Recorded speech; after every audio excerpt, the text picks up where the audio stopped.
ಮದ್ದು ಅನ್ನೋ ಪದ ಇಲ್ಲ ಇಲ್ಲಿ. ಆಹಾರದಿಂದ ನಮಗೆ ಆರೋಗ್ಯ ಬರುತ್ತೆ. ಸೊ ನಮ್ಮ ದೇಹದಲ್ಲಿ ಕೂಡಿಟ್ಟುಕೊಂಡಿರೋ ಎಲ್ಲ ಕಾಯಿಲೆಗಳಿಗೂ ಈ 5 ಸಿರಿಧಾನ್ಯಗಳನ್ನು ಬಳಸೋದ್ರಿಂದ ಮೆತ್ತಿಗೆ ಹಂತ ಹಂತವಾಗಿ ನಮ್ಮ ದೇಹದಿಂದ ಅನಾರೋಗ್ಯ ದೂರ ಹೋಗಿ ಆರೋಗ್ಯ ಬಂದು ಸೇರುತ್ತೆ. ಸೊ ಈ ಕಾಯಿಲೆಗೆ ಇದು ಮದ್ದು ಅಂತ ಅಲ್ಲ. ನಿಮಗೆ ಅದು ಡಯಾಬಿಟಿಸ್ ಇರ್ಬೋದು, BP ಇರ್ಬೋದು, ಕ್ಯಾನ್ಸರ್ ಇರ್ಬೋದು, ಯಾವುದೇ ಸಾಂಕ್ರಾಮಿಕ ರೋಗಗಳಿರ್ಬೋದು, ಈ ಆಹಾರವನ್ನು ಸೇವನೆ ಮಾಡಿದರೆ ನಮ್ಮ ದೇಹ ರೋಗ ಸ್ಥಿತಿಗೆ ತಲುಪೋದಿಲ್ಲ, ಯಾವಾಗಲೂ ಆರೋಗ್ಯ ಸ್ಥಿತಿಯಲ್ಲಿ ಇರುತ್ತೆ.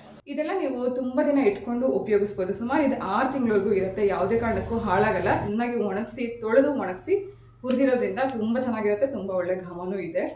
ಸೊ ಇದರಲ್ಲಿ ಸಾಕಷ್ಟು ಇಂಗ್ರೀಡಿಯೆಂಟ್ಸ್ ಇದೆ. ಅದೆಲ್ಲ ಕೂಡ ಒಂದು ಹೆಲ್ತ್ಗೆ ಹೆಚ್ಚು ಹೆಲ್ತ್ ಬೆನಿಫಿಟ್ಸ್ನ ಕೊಡುವಂಥದ್ದು. ಸೊ ಡಯಾಬಿಟಿಸ್ಗೆ, ವೆಯ್ಟ್ ಲಾಸ್ಗೆ, ಹಾಗೆ ಮಕ್ಕಳಿಗೆ, ವಯಸ್ಸಾದವ್ರಿಗೆ ಪ್ರತಿಯೊಬ್ಬರು ತೊಗೋಬೋದು. 40+ ಇರೋರು ಕೇಳ್ತಾಯಿದ್ರು, ಹಾಗೆ ಸಣ್ಣ ಮಕ್ಕಳು ಇರೋರಿಗೆ ಕೊಡ್ಬೋದು ಅಂತ ಕೇಳ್ತಾಯಿದ್ರು. ಎಲ್ಲರೂ ತೊಗೋಬೋದು. ಖಂಡಿತ ನೀವು ಇದನ್ನು ಒಮ್ಮೆ ಪರ್ಚೇಸ್ ಮಾಡಿ.